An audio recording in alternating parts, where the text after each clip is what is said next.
Do a little intro for us.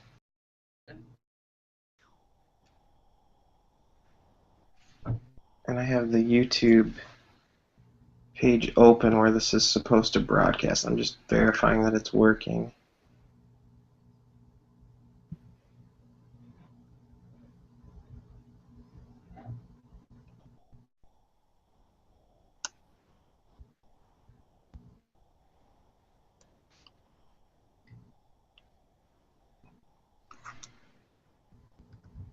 All right. It is working. Cool. All right, so I'll give us an intro and we can get going. So welcome everybody. It's been a long time, but welcome back to the Detroit Bad Boys podcast. This is Ben, and I'm joined by Steve, so it's just the two of us holding things down. Steve, say hello to the audience. Howdy, folks. It's good to be back. So we're 20-some-odd games in, which puts us well over a quarter of the way into the season, which is really hard to believe. And we got a handful of things to talk about. Let's dive right in. And, Steve, I'm going to ask you to lead this one. Let's talk about a little bit about where the franchise is as a whole. What does it mean for us as fans right now? What does it mean to be a Detroit Pistons fan? And what is the franchise going to do moving forward? Well, it's obviously not been a very fun season to be a part of so far. It's the team's 5-21, and as came out, here earlier today, we set a new single-season franchise record that kind of. What in the world?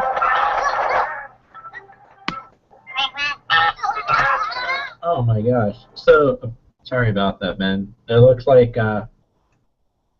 I should have used a different easy for that to pop up. No problem. What we'll do is we'll cut that from the audio. So just start over with what you were going to say. So I'll cut it right where I asked you the question, and then you just start. Because that was very bizarre. You know it's an amateur podcast when like the phones are buzzing or the dog's barking and all that. So right. That's hilarious. Basketball Reference apparently had a pop-up advertisement come up. I was trying to pull up those numbers from earlier today. That is awesome. All right. So go ahead. You start us back off when you're ready. From the top. Well, it's been a pretty depressing season to start off so far.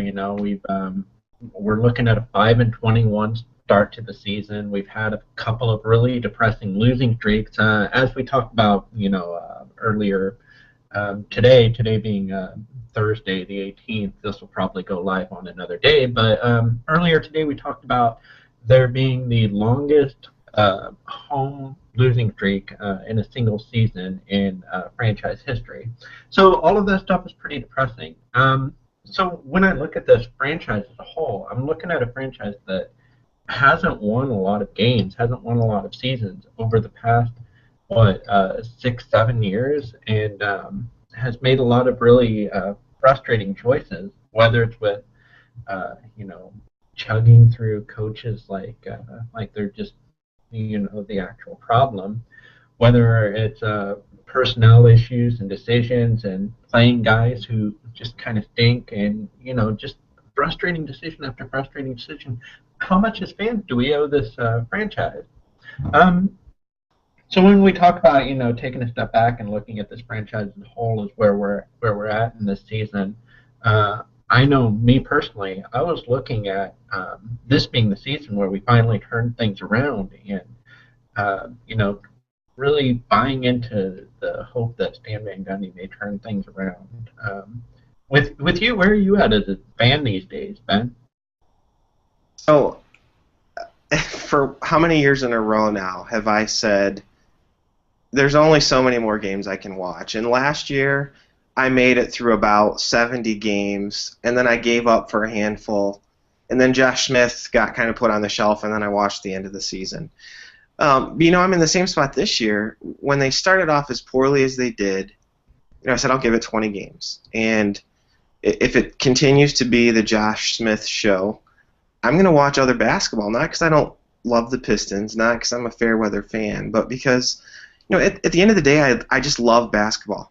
It was the first sport I ever played as a kid. As soon as I saw a basketball, I was hooked.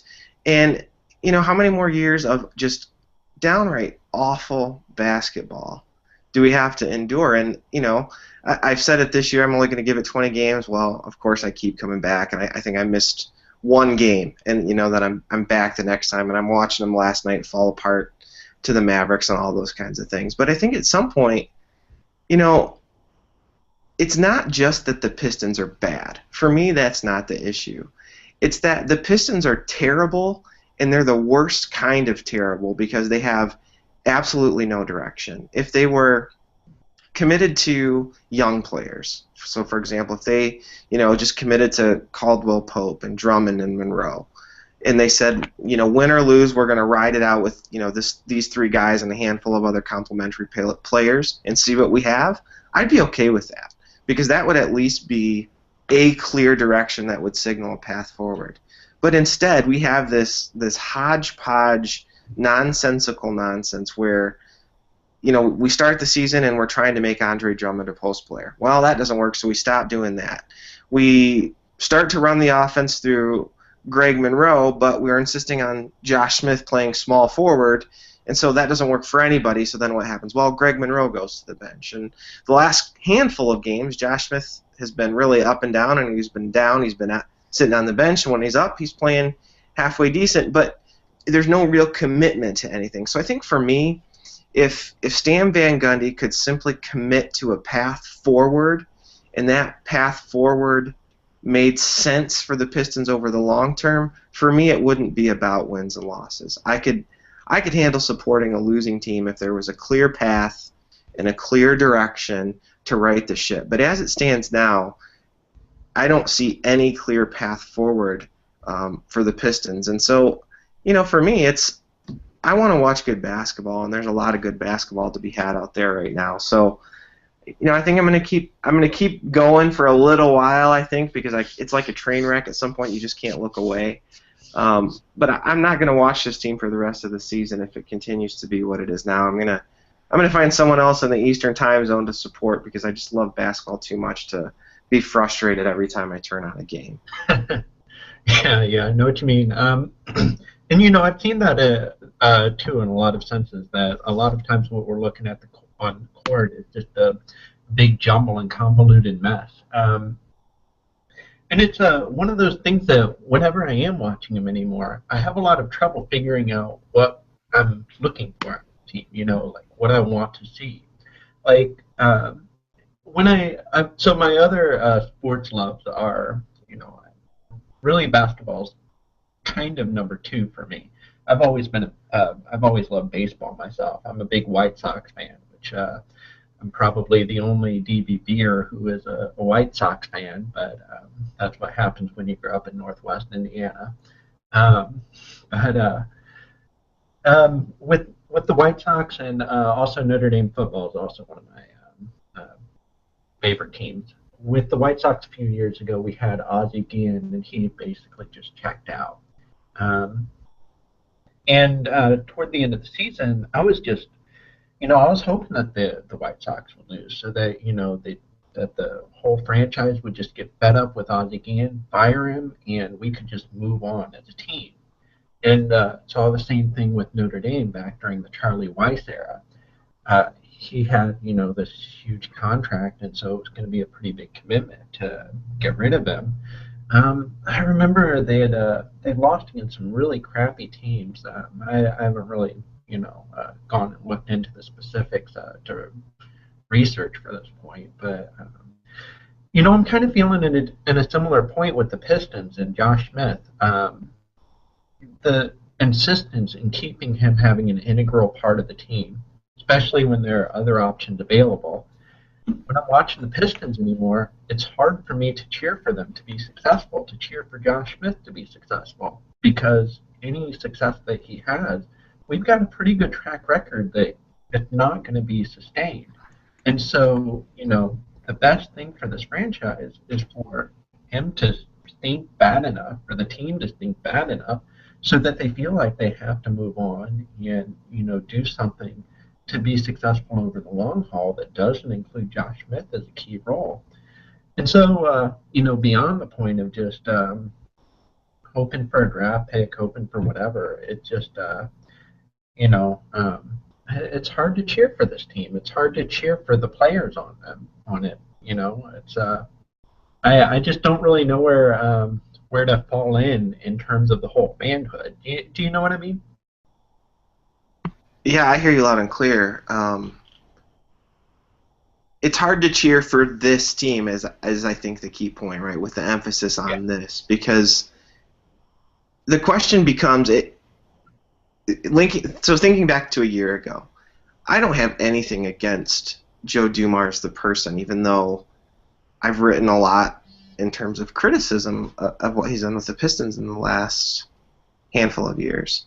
But we reached a point as a franchise where my opinion was the franchise needs to go another direction. It needs to leave behind the old school, gut test and eyeball test and embrace some of the new forms and new mechanisms of evaluating players and building rosters and so on and so forth. And so it didn't look to me like Joe Dumars wanted any part of that new wave of basketball analysis. So my thought was, we just need to go a different directions. And so for me, it's not that I was actively cheering for the team to lose games, but at the same time, I didn't want the Pistons to go on, just some random lucky streak over the course of 15 to 20 games where they go 15-5 or 13-7 or something, because I didn't want to have sort of a false hope that Dumars had righted the ship when, to me, I had sort of concluded that the team needed to go a different direction. And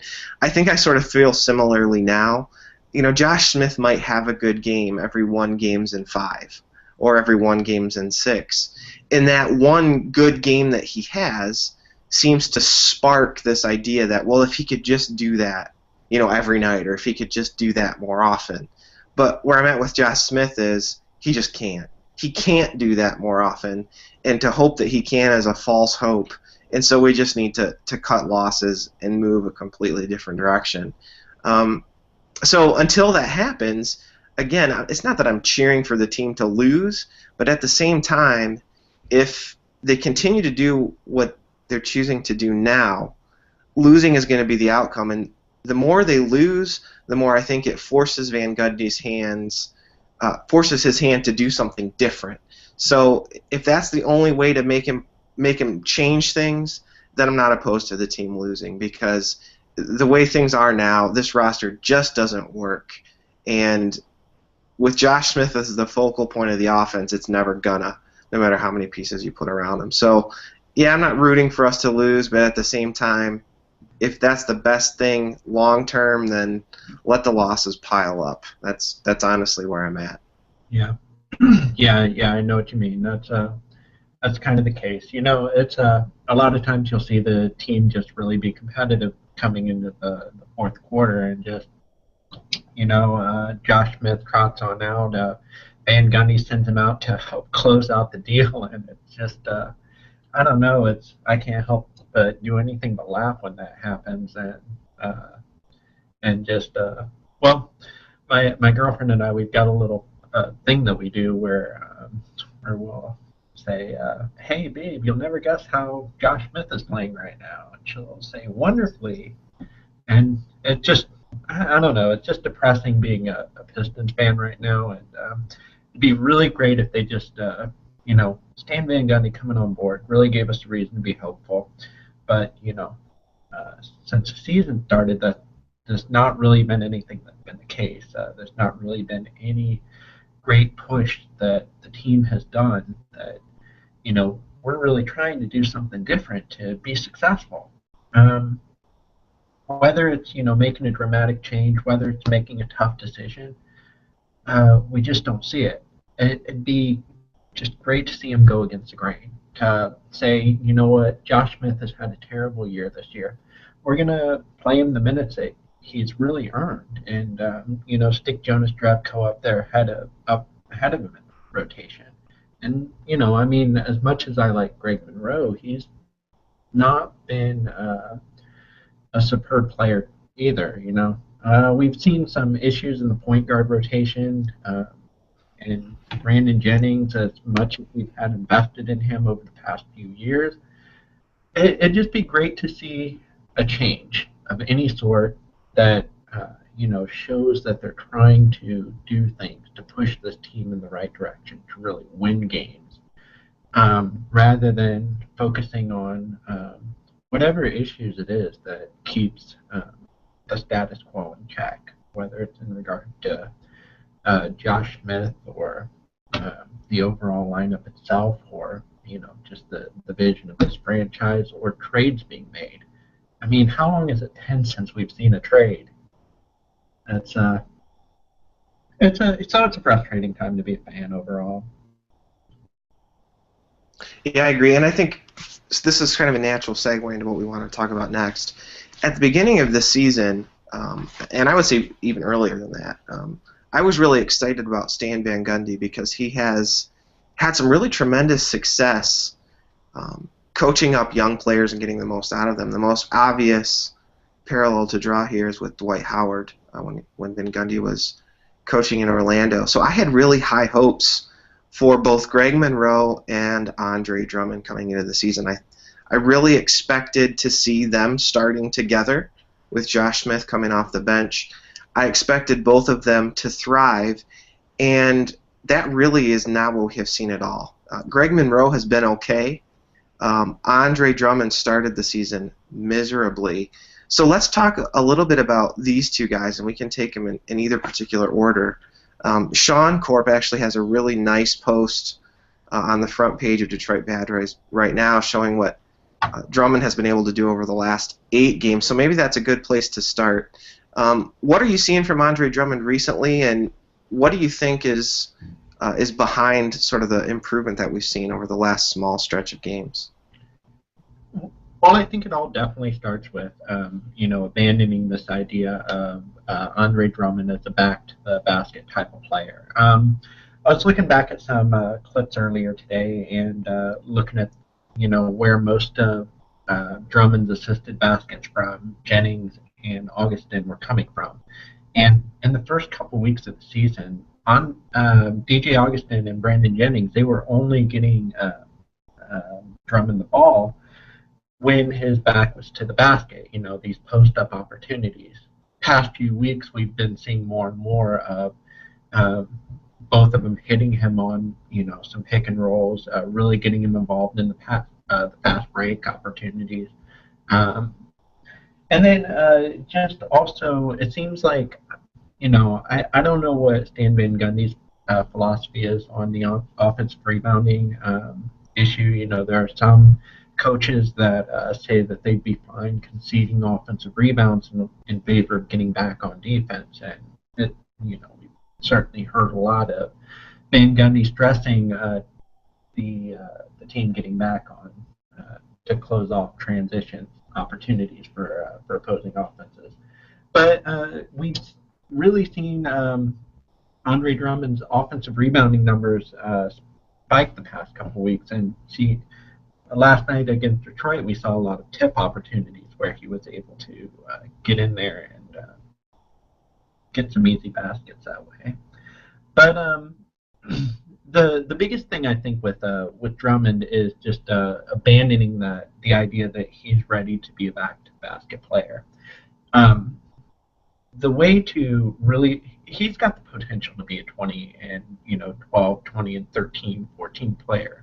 But it's not going to come with isolating him against an opposing defender. There are sometimes that we can see him against a scrawny big man, one of those lean dudes, where he can just back them up and get them in position, and he can get a decent shot up on them. But most defensive players in this league, he's not going to be able to pull that off. The way that Andre Drummond's going to be successful is on things like the pick and roll. He's a great weak side finisher, putting himself in position where he can receive the pass and close it off.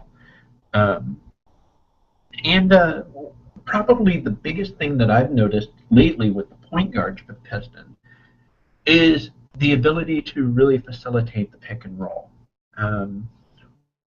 We saw Will Bynum, Rodney Stuckey really run the pick and roll nicely with Andre Drummond. But early on in the season, Jennings and Augustin seemed to struggle pretty heavily with it. And I think that, I was looking really closely at DJ Augustin in particular on this. When he was running the pick and roll back with the balls, the way he would run it is that he, Taj Gibson, Joakim Noah, and Carlos Boozer, all those guys can knock down the mid-range shot. And so what he would do was he would come through the pick and roll and be able to attack one of the big man defenders, get that guy to close out on him, on Augustin, and leave the big man wide open for a little, 7-foot, 9-foot jump shot. But obviously none of Detroit's big men can hit that jumper.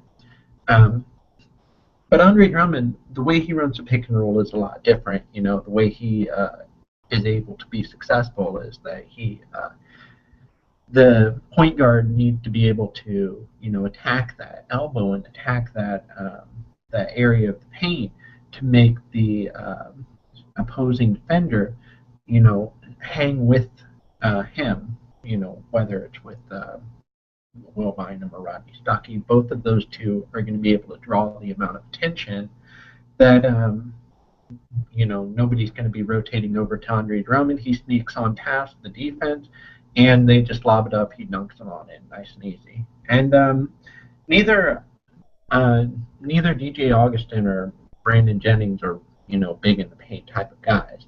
But we've seen a little bit more with both of those two being able to control the pace on those pick and rolls and, get a little chemistry going. It might not be quite as natural as, some of those other point guards we've seen in the past work with Drummond, but at least they're figuring stuff out. Yeah, I totally agree. And I think it's worth looking at championship rosters over the past, 10, 15, 20 years. And even within Pistons history, going back to the Bad Boys and the Going to Work crew, because there are players who can literally dominate a game without being dominant scorers. So, I'm thinking about players like, obviously Dennis Rodman, obviously Ben Wallace, but even in contemporary times, you look at a player like Tyson Chandler, who we just saw Wednesday night in Detroit, or a guy like DeAndre Jordan. Really good teams and championship-level teams have difference makers on offense, on defense, and on the glass. Those are really the three big points of the game, right? I mean, when you have the ball, when the other team has the ball, and then when nobody has the ball, when there are loose balls, rebounds, and steals, and those kinds of things. And to me, Andre Drummond is already there on the glass, right? I mean, he's already a dominant rebounder, particularly on offense. He has all of the physical tools to be a dominant defender, although he's nowhere close to that right now. And I would say that the part of his game that is the least developed is his offense. And for whatever reason, the coaching staff was committed to this idea that we need to just force feed this offense, and essentially it was sink or swim, and he sank. And so I'm really glad to see them reversing course on that and allowing him to be the player that he already is, and let's let the offense develop over time on the practice court. And if he becomes more Tyson Chandler than Dwight Howard, that's still a fantastic thing. That's still a player that can be integral to a very successful franchise. And so I've actually been extremely encouraged about the way Andre Drummond has played in the last handful of games, but in my opinion, more importantly, the way that he's been utilized. And I think you really unpacked the pick and roll part of that nicely. But then I also think just allowing him to just play and do the things he's already good at is only a good thing for him, and it's only a good thing for the Pistons. So that's, in my opinion, probably the only bright spot over the last handful of games and really over the course of the season, is that there seems to be a light switch that's been clicked on, and Andre Drummond's being used the right way again, and it's leading to a pretty significant jump in terms of his productivity and how that can help the Pistons win, hopefully now, but also over the long term. Yeah, absolutely.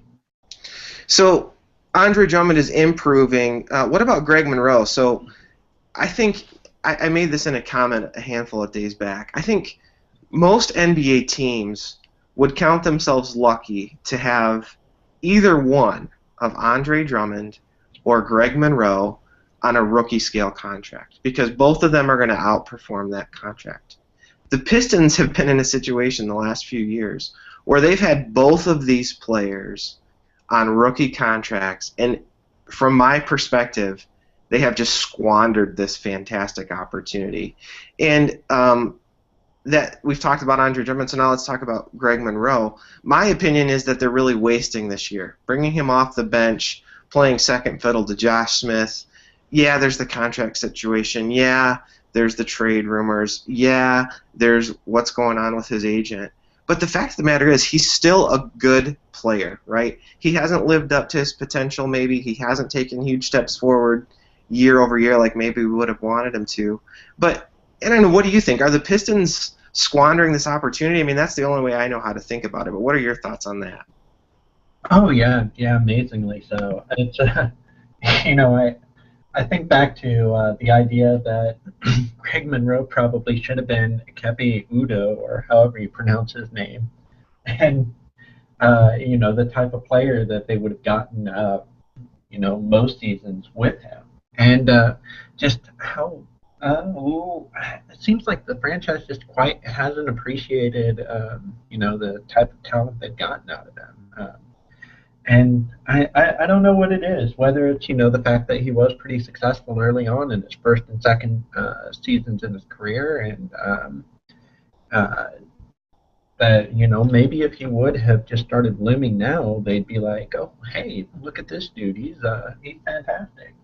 But it's they definitely seem to be squandering him as a talent overall. I mean, Greg Monroe, he hasn't been perfect over the course of the season so far.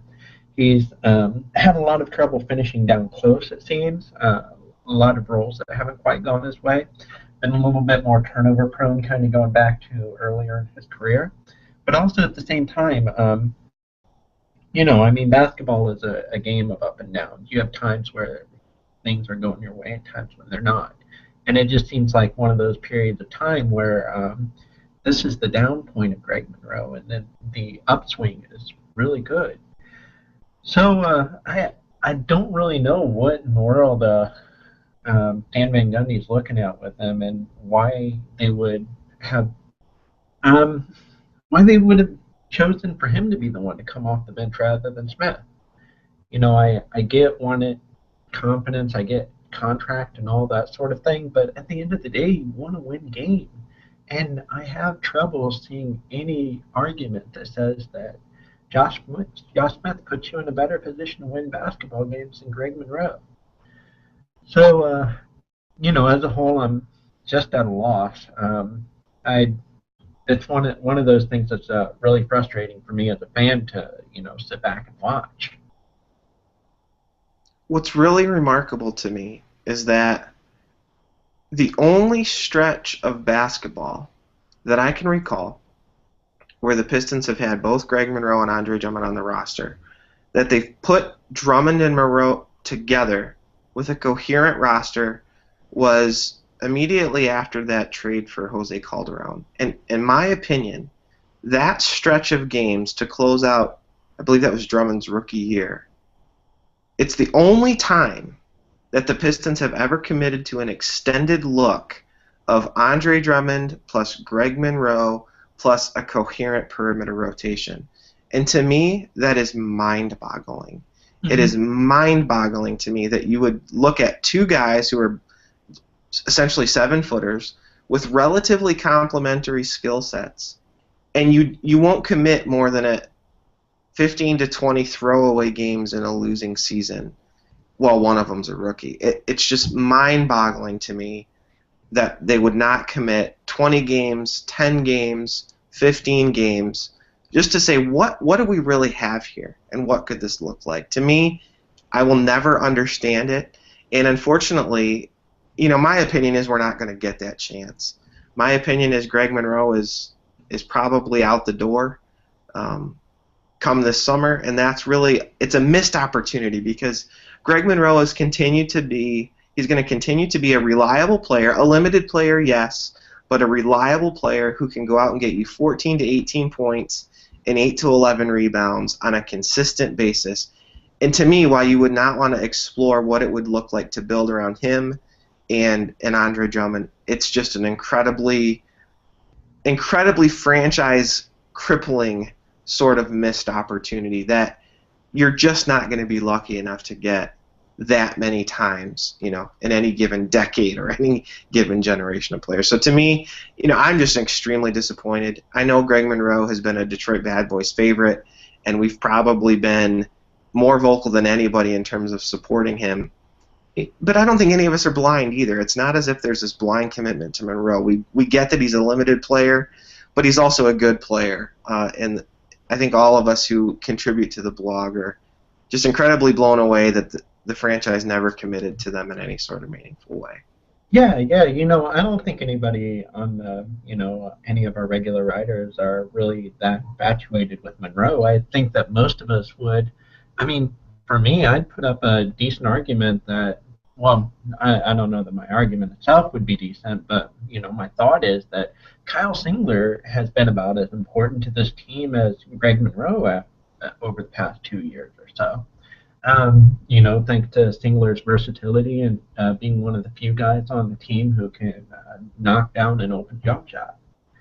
But, as to your point about what type of franchise would throw away this opportunity, really, it seemed to me like the type of thing where you've got, let's say we're looking at the LA Clippers in, 2013, where you've got a young Blake Griffin and DeAndre Jordan on the same team, but instead you decide to go and put Lamar Odom and at power forward instead of, I don't know, move Blake Griffin over to center, and eventually DeAndre Jordan goes and walks. But hey, at least you got those couple seasons of Lamar Odom taken care of. It's depressing, but it's it seemed to me, a fair comparison. We took a look not long ago at a couple of the better front courts in the league who were under a certain age. And the only team better in the league was the Clippers with Blake and Jordan. So, I don't know. It feels like an apt comparison to me. Yeah. I just have this awful sense of foreboding that it's just a massive opportunity missed. And it's the kind of opportunity that you just don't get as a franchise very often. I mean, we were literally gifted Greg Monroe and Andre Drummond at the back end of the lottery. And if both of those drafts were redone, their top 5 picks, Andre Drummond's probably goes number 2 or 3. And to fail to capitalize on that opportunity, to me, is to use a DBB meme, it's a massive mistake. And we're at a position where it hurts to say this. The best thing that might happen for the Pistons as a result of drafting Greg Monroe is trading him for a future draft pick. And to me, that's a colossal failure. But with that said, my assumption now is Greg Monroe's gone. I mean, that's just kind of the working assumption I'm going with. And let's play hypothetical. Let's both, just for the sake of conversation, assume that's going to be the case. Greg Monroe's not going to be a Piston next year. What's the best case scenario? I mean, to me, worst case scenario is losing him for nothing. But do the Pistons try to flip him now for, whatever sort of future asset they could get, or should they hold on to him and hope for a fortuitous sign and trade over the summer? In my opinion, the best thing for the Pistons right now is to win ball games. They're obviously not in the playoff conversation right now, but the playoff conversation right now in the Eastern Conference is kind of ridiculous. You can kind of trip and fall and still land in the Eastern Conference playoff, especially because you just saw one of the playoff teams over there trade away their star player, and Boston earlier tonight traded away Rajon Rondo. So the Pistons right now, they're they're 13th in the Eastern Conference, but it's so they've won 5 games. The team in the 8th seed right now has won 10 games. I mean, the Pistons ought to be fighting for a playoff spot right now. Go win some basketball games. Go build this team. We don't need to wait for the future to happen. We've got some decent talent on this roster. Greg Monroe, he's going to help us, get there. He's a really good basketball player and the type of guy who can help this team win. But, still at the same time being realistic, we've got to look at our long-term picture here. And if we can flip Greg Monroe into someone who helps us win quicker, fits the team better, well, and really, I don't think most players are going to fit the team better. I do think that Greg Monroe is a great fit with Andre Drummond. Like you said, kind of ideal. If I were putting a power forward next to Greg Monroe, if I were putting a power forward next to Andre Drummond, even before being able to shoot, the number one thing I want him to do is pass. Because Andre Drummond, he does a great job sneaking up on the weak side, and a power forward being able to spot him down there, it's just, fish in a barrel. But if Greg Monroe is a catalyst in getting us someone who's going to move the needle long term and being a long term picture, and then that obviously is more important than what happened just this year. But yeah, the big thing that I'd like to see Greg Monroe help us do is just win right away. I don't think that we need to be focusing on 4 or 5 years from now. I think this team's ready to go. Yeah, I think, my dream scenario is that you just bench Josh Smith, you consider him a sunk cost, and you roll with Monroe, Jerebko, and Drummond. But for the sake of debate, I think my assumptions are Greg Monroe's gone, and Van Gundy actually is committed to Josh Smith for reasons I don't understand. And if those two things are true, the thought of just letting Greg Monroe walk for nothing, to me as a franchise, the Pistons can't let that happen. So they're going to have to figure out a way to flip him, I think. I just don't think you can afford to lose him for nothing.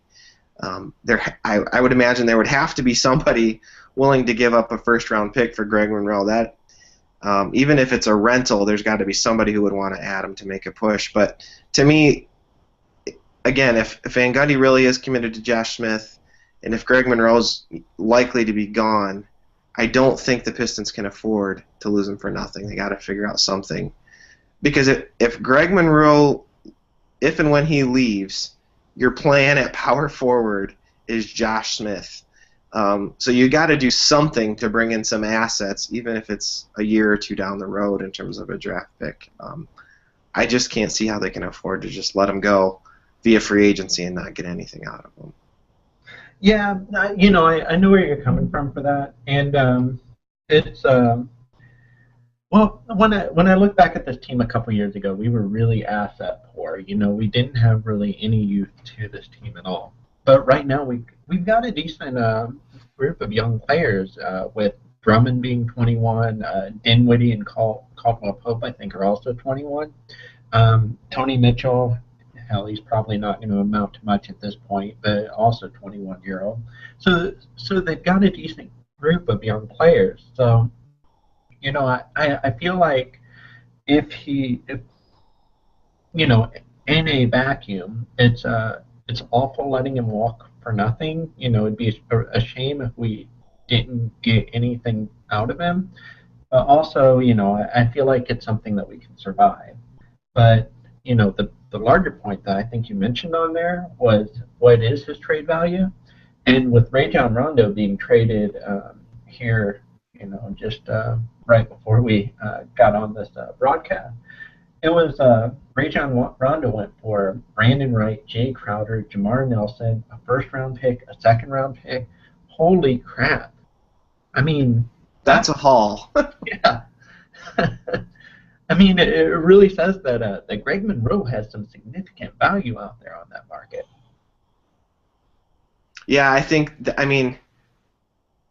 it's interesting because Dallas is definitely, they've had a nice start to the season, right? And this is a kind of go all in now kind of trade where you've got Tyson Chandler healthy, you've got Dirk healthy. It's an all-in sort of I'm pushing all my chips in, and we're going to try to go after it one more time with Dirk. One thing I do wonder about is there a team out west who would be willing to make, I mean, even half of that value? I would accept a trade with half of that value for Greg Monroe at this point, not because I don't like him, just because of where we are as a team. I struggle, though, to figure out who that team would be. Oh, yeah. Yeah, I definitely think there are. I think that, the Spurs, they're living year to year right now. And with the, older corpus that they have, with Tiago Splitter being having some injury issues, I could see that being a definite team that would be interested. The Blazers, they apparently made a significant offer over the offseason. They don't have a whole lot of depth. Chris Kaman is the big man who's playing most of the minutes there behind LaMarcus Aldridge, and isn't Robin Lopez hurt right now? Yeah, that's my understanding. I don't know the extent of the injury, but yeah. Yeah. I don't pay much attention to any NBA team that's not the Pistons. But also Oklahoma City being one of those teams that is going to be charging fast and furious to make sure that they get a spot in the playoffs and being able to make a run. I definitely think that there are some teams out west that would. I think a first round pick for Greg Monroe for some of these teams would be that would be something to sneeze at. You know what I mean? Yeah, I think Oklahoma City is interesting because if they can, by February, so say Greg Monroe is still a Piston by then, if they're back in the mix, which they've played pretty well since Durant and Westbrook have come back, if they're still in the mix, they have a couple younger players, because you have to remember when trading Greg Monroe, I know you know this, but there has to be a player exchange as well because the contracts have to match under the CBA. So there are players on contracts similar to Greg Monroe's that, if accompanied by a first-round pick, I would be okay with. So Oklahoma City might be an interesting thing to watch because they could certainly use an additional scorer.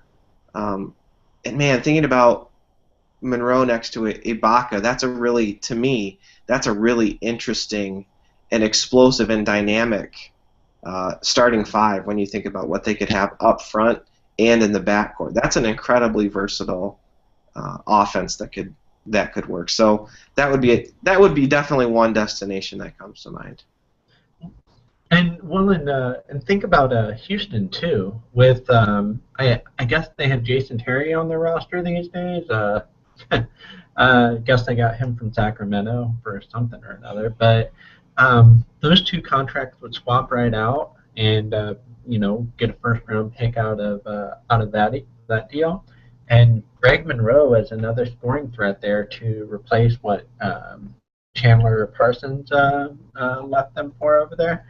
I could really see if the Pistons were willing to make a bidding war for Greg Monroe, that the teams would start crawling over each other. Yeah. So I guess there are more teams than I was initially thinking. Yeah, you're right. Portland, Houston. I would have said Dallas before this Rondo trade, but I think that becomes more unlikely with the Rondo trade. I don't know what they could give us anymore.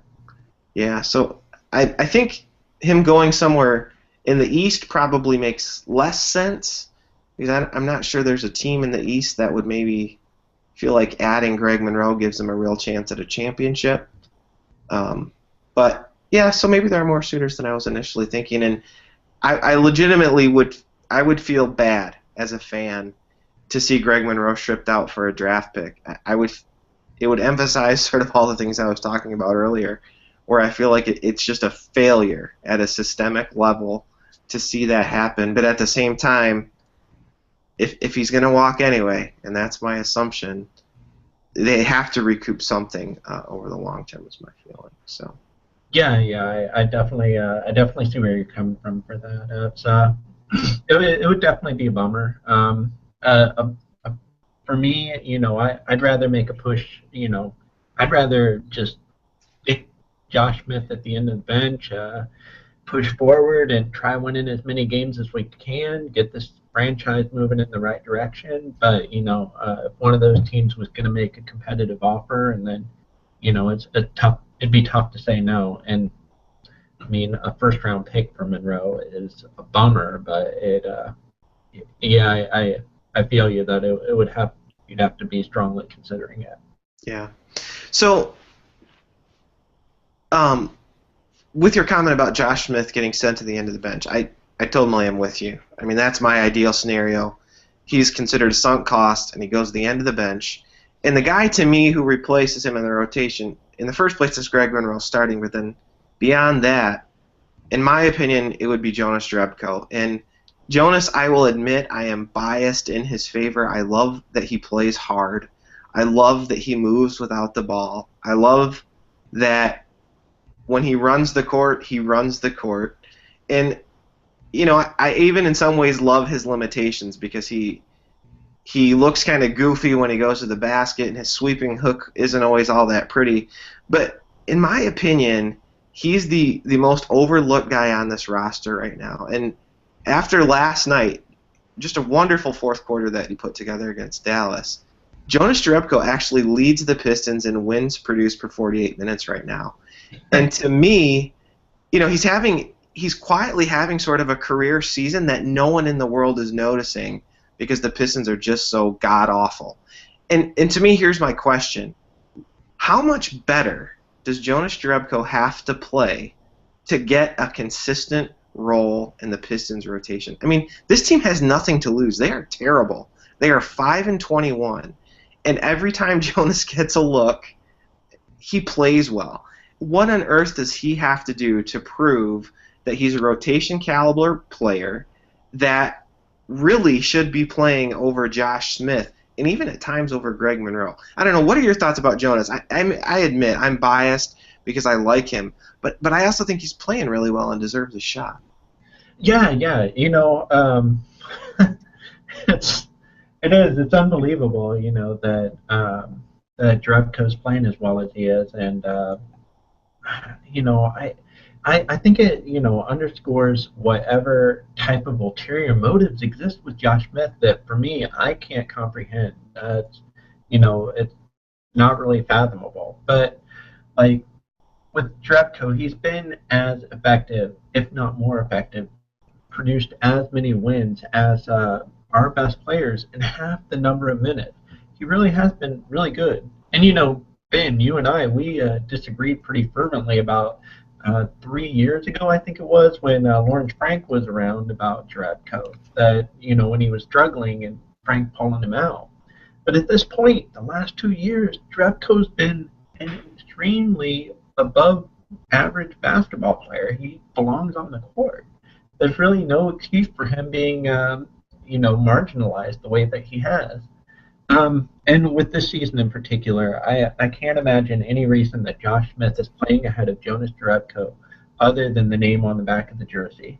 There's one thing that Josh Smith has been doing that stands out. It's with his passing game. He certainly deserves credit for the fact that he has been he has a 26% assist percentage. It's a career high for him, I believe. And he's done this nifty little thing where he'll just drive through the middle of the lane and flick it out to some perimeter player who will, have a wide open look. He's also actually, and kind of unbelievably, he leads all Pistons players in assists to Greg Monroe. He's been able to hook up with him pretty well in transition opportunities. Does a nice job of finding Drummond when he slips behind the defense to be able to hook up with them that way. So, but still, that's not enough to be playing Josh Smith consistently ahead of Jonas Jerebko when you are looking at a true shooting percentage difference of Josh Smith's true shooting percentage is 42%, and Jonas Jerebko's true shooting percentage is 58%. We're looking at things like the Pistons are having a hell of a time converting on opportunities inside of the arc. They're the 29th, I believe, 29th in the league uh, finishing baskets inside the arc. Well, Jonas Jerebko's finishing at his 2-point percentage right now is 56.5. He's, I believe, number one on the team in that. Let's see. No, Joel Anthony has him beat slightly thanks to his 59 minutes. Yeah. So, I mean, Jonas Jerebko, he solves so many problems for this team. And, I can see why, Van Gundy has been loath to move Josh Smith. I can see why, but they're all wrong reasons. Jonas Jerebko is the guy who gives you a better chance to win basketball games. He's producing really effectively. He does a lot of things well, plays hard. I think at this point that's something that really matters. When you're watching this team, a lot of times they just get into these stretches where you're just looking at them like, you kind of want to poke them with a stick and ask, do you really give a shit? And I don't know. Jonas Jerebko always does. Yeah, and to me that's the thing. Last night, and again, when this gets posted, it won't be last night. So Wednesday night against Dallas, when he got in the game, I won't say I can't say that he was the single biggest reason that the Pistons made a run, but part of me wants to say that because not only was he productive, he looks like he cares. He looks like he wants to be out there. And as much as I love Andre Drummond, there are times when he looks like he doesn't run back on defense hard enough. He looks lost. The same thing with Josh Smith, and even at times Greg Monroe. And Jonas, you just don't get any of those things. He looks like he wants to be out there. He plays hard. And as much as I hate talking about intangibles because I think a lot of times it's just silly, his energy really is contagious in the sense that it does spark something in terms of how hard the Pistons are playing. And here's something else that's remarkable about Jonas. We talked about his shooting percentage.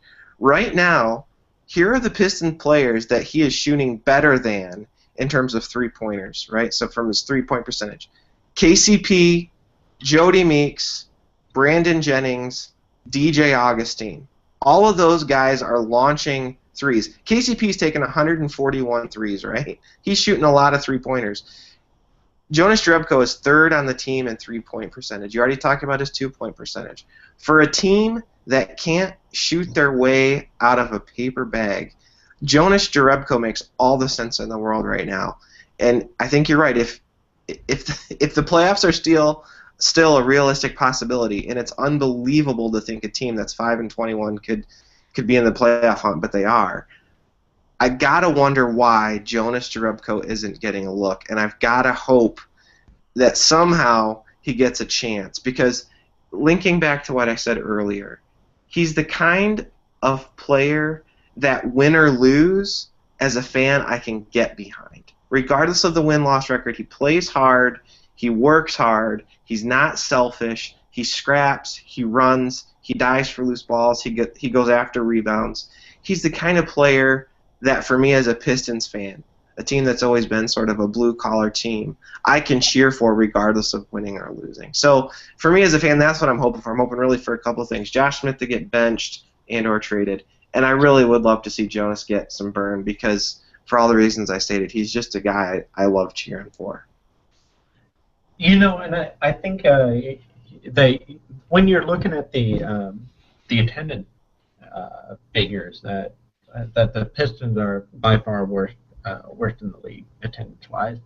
That's one of the things that comes into play is you don't want to go and watch an NBA game and watch people just coasting, going through the motions and coasting. That's one of the knocks that you get against the NBA. Why people don't really care about it. Why, if you talk to the average person who's like, "Oh yeah, I love the NFL, but I can't watch the NBA because they don't really care. I much prefer college basketball." That's usually the excuse that they're going to give you. And a guy like Jonas, he's people don't fill the stands for names. They fill the stand for watching players who really go out there and bust their ass, and that's Jonas. And I think the Pistons, they do need more guys like that. By and large, are filled with nice guys. One of the things that I really look for with whatever moves the Pistons need to make, they need to make moves for fiery players, guys who are going out there and really demonstrating that they care. Yeah, I agree 100%. So my hope is to see a little more Jonas. 'Cause I think, one, he helps the team win. Two, he's a guy I can cheer for even if they're not winning because of the way he plays, and I'd be fully in support of that. Yeah, speaking of the draft, do you pay any attention to it at this point? With it being a 5-21 season, are you kind of angling for the draft pick, or are you still hoping that we can right the ship and make a run? So personally, I always want the Pistons to win. I mean, I want to see the team be successful, and I do legitimately think that if you subtracted Josh Smith from this team, and in spite of all of its other limitations, you're looking at a team that has the capacity to win 35, maybe 37 games, and if they play perfectly, DJ Augustine bounced back and all that kind of stuff, maybe even a 500 team there. So for me, again, my ideal scenario is Josh Smith glued to the bench and playing just under 500 basketball. I would love to see that happen. That would be potentially good enough to have the privilege of playing Cleveland in the first round of the playoffs. But I would rather have that than a lottery pick because I think that demonstrates progress, and I think that is more important than a lottery pick to the Pistons right now. I would rather see them win than get a pick. That said, I don't have a whole lot of confidence that we're going to see that happen. So I will probably start looking at the mock drafts a little earlier than I normally do.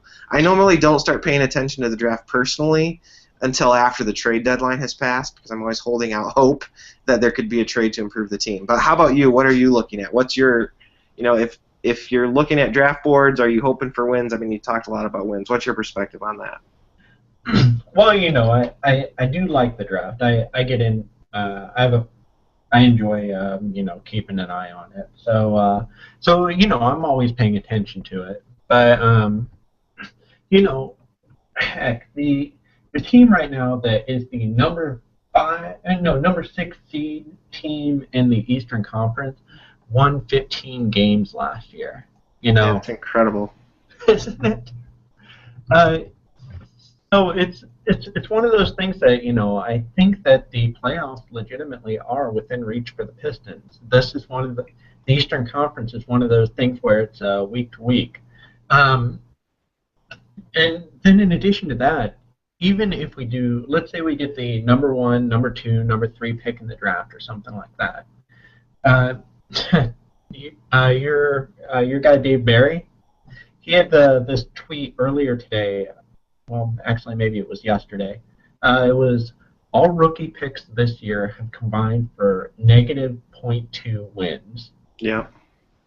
So, even if the Pistons do, say, go and find themselves in the number 2 spot behind the 76ers, is an 18-year-old really going to make that much of a difference? That just means that maybe in 5 years the Pistons will be in position to be able to be competitive, and to me that doesn't really mean much. When I'm looking at this year's draft, I'm seeing guys who are around the 10, 11, 12, mark that are interesting. I think that the Pistons are fine being around that area. I don't think that it really behooves them going and tanking this year. Going and losing another year of Andre Drummond's rookie contract, putting him in the position where, he's going to be sick of this franchise too. Let's, go and start doing things that make sense and winning some games. And, the Eastern Conference is just so ridiculously bad that if you're not trying to win, and then it seems like you're really choosing not to take advantage of a situation that that really plays in your benefit. It seems like you're looking at $100 bill that you're choosing not to pick up because you think that there may be some bigger bill right around the corner. I think that the Pistons need to just go and win. They need to do what makes sense for them this season and let the future just sort of, come as it may. But also at the same time, one of the things that we've always been missing out on is we talk a lot about, I know me and Mike Payne, you, Kevin, it seems like we all talk about the idea of efficient, economical type of players that we're looking for. And the Pistons have gotten a few of those. Like Jody Meek seems to be the type of guy who is efficient. Augustin at times has been efficient, and the Pistons really need to be focusing on making sure that they are acquiring that type of player for whatever it is that they're doing moving forward. So, in terms, let's win as soon as we can, but let's also make sure that we're doing it in a sustainable way. Yeah, and I think I want to link back to this idea about Andre Drummond and his future. I don't want to go all, Armageddon apocalyptic here, but Greg Monroe took the qualifying offer, and that almost never happens. The Pistons, I think, have to be thinking forward as it relates to Andre Drummond, and I don't think they can afford to continue to be this bad if they really do want to retain Drummond over the long term, because they're going to have a very likely they're going to have a very recent experience of Greg Monroe leaving because the team is so bad. So I think I agree with you. It behooves the Pistons to start winning, not only because it's a better thing for the franchise and the fans and everybody, but because I really don't think a lottery pick moves the needle right away. And I think the Pistons need to start getting better if they want to retain Andre Drummond, who to me is a franchise caliber player that you absolutely want to retain. So yeah, I'm with you. I would like to see us win. I think that's the direction the team really does need to go. Mm-hmm. Yeah. And I had another question for you about Kentavious Caldwell-Pope. You mentioned about the number of threes that he's been taking overall. It's been an interesting year for Caldwell-Pope. What's been your take for him as a player so far? My take on KCP is basically the same as it was last year. And that is that if he can learn to stop pressing on the offensive side of the ball, stop forcing difficult shots, I think he can be effective. I don't think he's going to be great, but I think he can be effective. And I think a lot of young players do this. They take poor shots. It seems like they feel this pressure that in order to stay in the game, they have to score points. And KCP is good at things that are not scoring. He's good on the defensive side of the ball. He's the Pistons' best perimeter defender. I think if he just simply passed on maybe 3 to 4 shots a game that aren't really good looks, I think he could be much more effective. And that's something that either, one, he's going to have to get really good at making hard shots, or two, he's going to have to start passing up some of those bad looks. And I think realistically, he needs to just stop taking some of those tough shots, because they're just very difficult shots, and very few NBA basketball players can make them. So I'd like to see him just pull back a little bit on offense, and to use a cliche, let the game come to him, so to speak, and then focus on the non-scoring parts of the game where he really can make a difference for the team. And I think if he does that, if he makes that adjustment, he can carve out a really nice NBA career for himself. But what's your take? That's my take. What do you think about him? Yeah, and I know what you mean. Like he does just seem to take a lot of shots that just they're off balance. They're just not good looks. They're low percentage scores.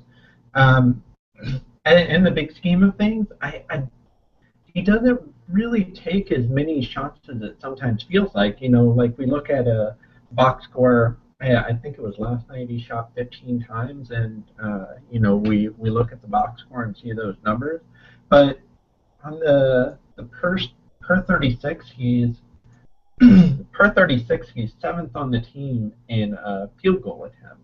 So it's not like he's taking a huge volume, but it don't feel like he's just taking a lot of bad shots. I feel like one of the big things that would lead to a big uptick for KCP is getting to the line. Looking back at his college career, well, we see that big jump he made in true shooting from 49% to 58%. And that also corresponded with a huge jump in his free throws. He went from 2.5 free throws a game to he more than doubled that to 5.2. And he's a pretty solid free throw shooter, not this year, but in previous season. And so, I think that if he, like you said, eliminated a lot of those bad shots, turned those into, attacking the rim, looking for free throws, that could go a long way for him. But also at the same time, I just think he's been put in over his head this season. Guy's 21 years old. He's, what is he? Is he number one or number, here, let me check real quick. He is number one on the team in minutes this season, and he's number two on the team in field goal attempts. And that's just too much responsibility to be putting on a player his age who didn't have a tremendous rookie year.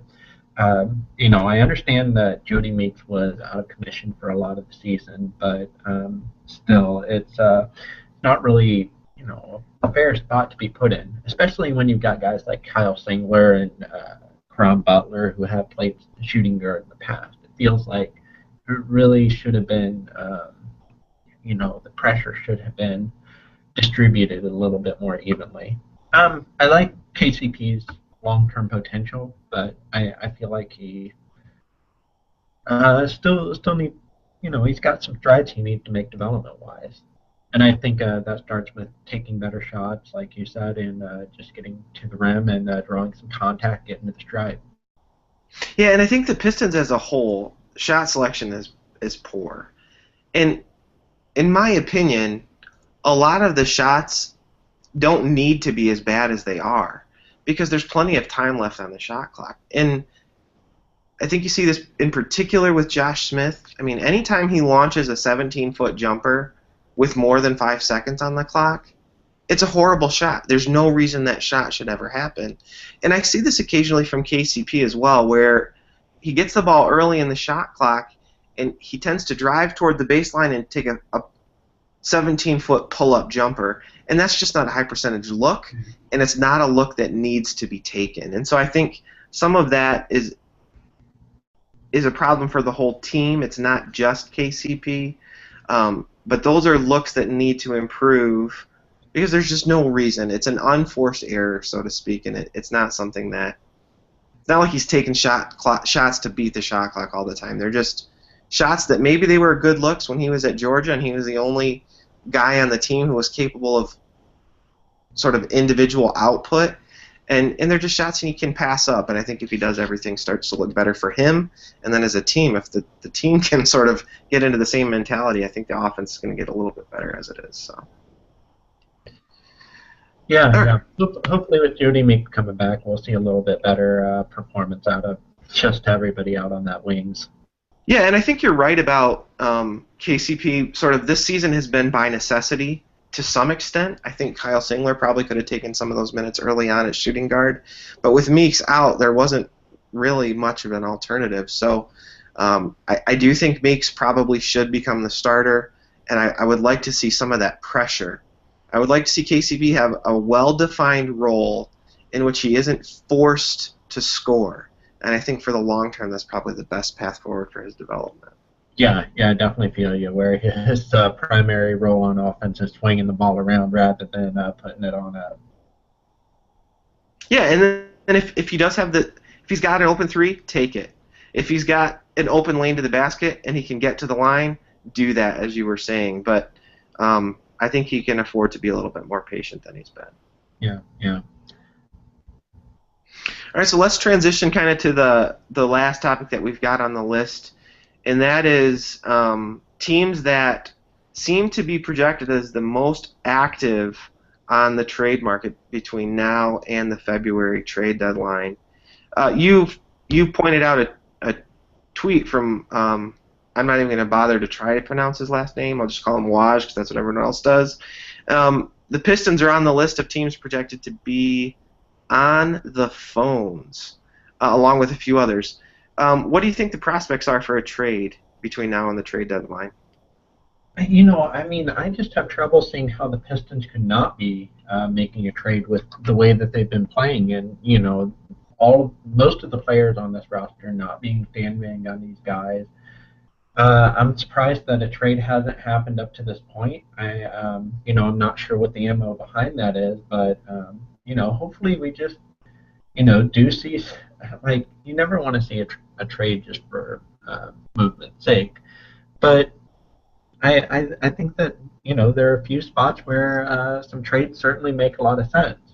Um, you mentioned earlier in the discussion how the roster as a whole just doesn't seem to be moving in a consistent direction. Not moving in a there's no flow to it. You've got just this mismatch of players and a mismatch of ages, and there's just no consistency there. Now the Woj, I don't know how you pronounce Adrian Woj, Yahoo superstar, the probably the #1 sports reporter out there these days. I think everyone knows who we're talking about. He talked about the most active teams right now, being the Celtics, the Pistons, Suns, Timberwolves, the Hornets, Clippers, Pacers, Nets, Nuggets, and Rockets. And every single one of those teams makes a lot of sense as to why they'd be looking to make moves. And I think a few of them make a lot of sense with the Pistons. With the Pistons, I think they're kind of in this position where they're both buyers and sellers. They are, they have some roles that they need to fill. They have some areas that they could certainly strengthen up, and they also, have some dead weight that they would love to get rid of if the right opportunity came along. With the Pistons, we're not very strong at point guard. No matter what folks think about Brandon Jennings, whether or not there's still some superstar there in the making who just has some light bulb that needs to go off. At this point, we're not an above average team at point guard. We're in the bottom 10 in the NBA or so. And then also our shooting has been terrible. We could certainly use some more shooters to help space the floor. Make it so that teams are being punished for rotating in on the pick and roll, shutting that off on Andre Drummond, and also doubling down on Greg Monroe. And then, a team that would take Josh Smith. I mean, whoever wants him, he's just go ahead and give us a call. We'll give him up cheap. Yeah. Interestingly, too, I was chatting with Vincent Goodwill on Twitter very briefly during the game last night about Jonas Jerebko, and I think I tweeted something out, like I said earlier, how much better does he have to play to get a look? And Goodwill tweeted back to me that, if Monroe's not going to be here next year, something to the effect of, Jonas is a free agent as well, and he may not even make it past the trade deadline. I think for some of the teams that are a little bit more analytically savvy and they need depth, maybe an 8th man or a 9th man to help bolster the rotation for the sake of playoff positioning, Jonas might be a nice little addition because he doesn't make much money. It's not any money past this year, and he's playing well. So I actually wonder if Jonas Jerebko could be flipped into something, assuming he doesn't want to come back to the Pistons, or if he could be combined with something else as a sweetener because he doesn't make a lot of money and he's playing well. So to me, our trade assets, you talked about being asset poor in the past. I think Brandon Jennings, I would try to sell high on him. I think Jonas makes a nice little sweetener. But then anything other than Andre Drummond should be on the table. I mean, I don't think anyone has differentiated themselves as somehow untouchable. So I think anyone and everyone should be on the table. I think asset-wise, Jerebko's a little asset. Jennings maybe because he started off the season really well. And then Greg Monroe. Those are really the assets. And if there's a way to get rid of Josh Smith, by all means, let's do it. I would definitely put KCP ahead of Brandon Jennings. As a trade asset, you mean? Yeah. Oh, yeah, I agree. I should have mentioned him, yeah. Oh, yeah. Well, and I think it would be unfortunate to move uh, either of Andre Drummond or KCP, being two of our strongest young prospects, and then also Spencer Dinwiddie, even though he hasn't really gotten into the game much. I think he's probably shown enough that he should be playing more. With how bad our point guards have been, he really ought to be getting into the game. But everybody else, yeah, absolutely, and even KCP and Dinwiddie for the right price and for the right prospect, certainly they should all be on the table. When you're, well, and I think when probably most players figure when you're 5-21, that's the nature of the game. Yeah, I agree, and I think that our own Detroit Bad Boys community is a little bit divided on whether or not KCP should be on the table. But I'm with you. I mean, I like him as a prospect. I like him as a second or third shooting guard. But realistically, he has not done enough to make himself untouchable by any stretch of the imagination. And if the Pistons can make themselves better now or in the future, I think he should absolutely be on the block. Because unfortunately, I had high hopes for him. I really liked the pick, but his offensive game is just not there. And if there's another team that could swap assets with us, so to speak, I would definitely be interested. Yeah. With KCP, I think he's 2 years, maybe 3 years away from really being a above par starting shooting guard. And in the meantime, we're having to work our way through his struggles. Um, but yeah, I I do have trouble seeing a lot of our players being guys that other teams would particularly value. Greg Monroe, I think that we saw a signal of what his value looked like with the Rondo trade, as I mentioned. I was just blown away by how much Boston got out of Rondo. And but everybody else, I don't think that we'd really get much out of them.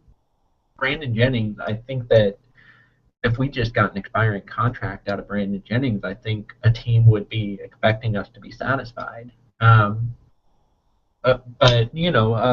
could see us, taking on some. I think Jose Calderon is a player that I mentioned in the comment section on Detroit Bad Boys, who makes a lot of sense for the Pistons. He's a guy who really pushes the team in a direction that it needs to go in terms of perimeter shooting, in terms of moving the ball around and intelligent basketball. He's not a defender by any means, but the Pistons have done a nice job shutting down the inside. He's going to give up that mid-range jump shot, but so what? We've been giving it up anyways.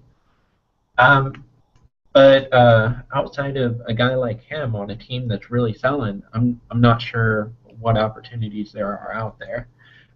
For some of these teams, I really wonder what their overall MO is. Like for a team like the Suns, what are they trying to do? Are they trying to get over the hump, or are they trying to get younger, acquire some draft picks? The Timberwolves, I would figure that they're probably just trying to accumulate some picks, maybe trying to move Thaddeus Young for a pick, maybe Kevin Martin or Pekovic, who's been injured all year.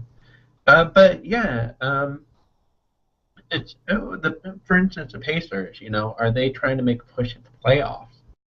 It's kind of I'm curious to think about what it is that they're shooting for. Yeah, well, as long as the Pacers don't send back Rodney Stuckey, I would be fine with the trade with the Pacers. Yeah, I think you're right. I don't think that the assets, air quotes, assets the Pistons have are particularly attractive. I would like to be able to be future focused though on the trade market, and I think we have a couple small pieces. Like I could envision a trade of Greg Monroe and Jonas Jerebko to somebody else for at least one pick, maybe an additional second rounder, and something useful. I mean, I can envision that kind of a trade happening, but I definitely don't see us having the air quotes assets to bring in any sort of blockbuster deal because I don't think anybody's really at all interested in what the Pistons are going to be selling. Yeah. Well, and if if Rajon Rondo can bring in a first round pick, and then so can Greg Monroe, it's at the end of the day, these guys who are going for the 20th plus pick in the first round, they're not going to have a huge amount of value. I think a team like the Spurs or maybe the Rockets, who may be looking to add on some pieces, that they probably would, or the Thunder, probably wouldn't balk too heavily at bringing on Greg Monroe for a first round pick. Whether they give up a pick for Drevko, I don't know. But I could see a team that's in need of a hustle player, a 3-point shooter, a stretch big man. Heck, and the Spurs may be. I could see them, willing to part with a young asset. Yeah, I mean, to me, Drebko could be a sweetener, I think, is how I perceive it. Well, and one team that I think is going to be really interesting to see how they respond to Dallas making this big move is another really aggressive, active team in the Houston Rockets. Yeah, I think that's a good point, and I think Morey is, I think, analytically minded, and I think a guy like Greg Monroe would be the kind of guy that he would potentially want to take a shot with. I don't know enough about their cap situation to know if they really have the ability to retain him, though, after the end of the year. Do you know off the top of your head? I don't think that they have a whole lot of flexibility around. Yeah, but even so, I think they're a team that does Greg Monroe give them another option, and I think that the obvious answer to that is yes. And I think they've also got a trade exception, if I'm not mistaken. So they could be a partner. Yeah, and you're right. They may need to feel the need to respond because Dallas just got quite a bit better, I think, by acquiring Rondo. So that might make a lot more sense now than it did a few hours ago. Yeah, I know. I mean, it's going to be kind of ridiculous. A team's going to need to win like 60 games to make the Western Conference playoffs, and then 30 games to make the Eastern. It's going to be really gross. Yeah, it is really unbalanced this year. All right, well, big news, not for the Pistons, but in the NBA. Rajon Rondo's traded.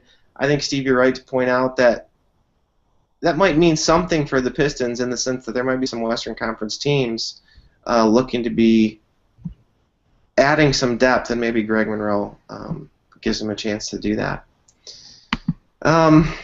So from my side, that kind of exhausts everything we wanted to talk about. We've been going for a while, so unless you have any closing thoughts, anything else you want to add before we finish up? Heck, this has been fun. I've enjoyed chatting with you, Ben. I hope everybody's enjoyed listening to us talk about the Pistons. Yeah, I hope so. Thanks for everyone who's joined us. We say this every time we get done with a podcast. We're going to try to be more proactive about getting them out. Fortunately, the team's so bad that it feels like there's just not a lot to talk about other than doom and gloom. But thanks for reading and thanks for listening. And let's try for this again next week. Let's try to do it. Sounds good. Yeah, we'll make it. All right, thanks everybody. Cheers, friends. See ya.